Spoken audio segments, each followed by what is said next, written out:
We're getting closer, but Queensland is still without an election result. 56 seats have been finalised, including the controversial Ferny Grove, but there are still 33 to go.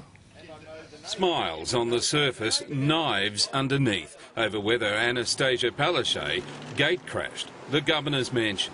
We don't know if Anastasia was invited and Jackie doesn't seem to know. The LNP deciding her 40-minute meeting after Campbell Newman's was wrong. And the important thing here is that politicians aren't pressuring the Governor to make a decision.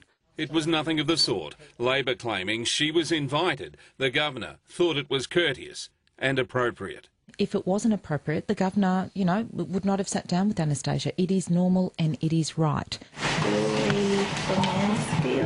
The Electoral Commission is roughly halfway finished its count. Labor, it says, has won Ferny Grove, 14,225 votes to the LNP's 13,816, a difference of 409 votes. The disqualified Palmer Party candidate got 993 votes.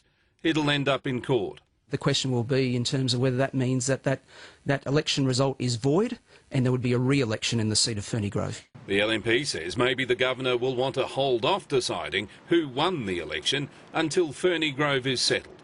That could take months. That is applying pressure, and that is completely ridiculous. We can't even agree what to call it if Ferny Grove goes back to the polls.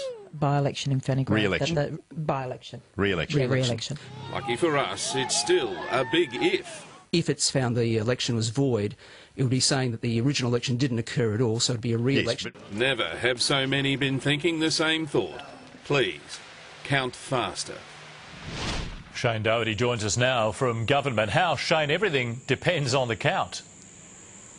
That's right, Andrew. Ferny Grove doesn't even get to court until the count is finished and the writs are returned. That's just the formal bit of paperwork. So nothing happens until that happens. So Paul de Jersey, a former Chief Justice, one of the best legal minds we have and exactly the person you want in this situation, is just like the rest of us, trapped in a slightly nicer lounge room, just willing this to be over. Andrew? Thank you, Shane.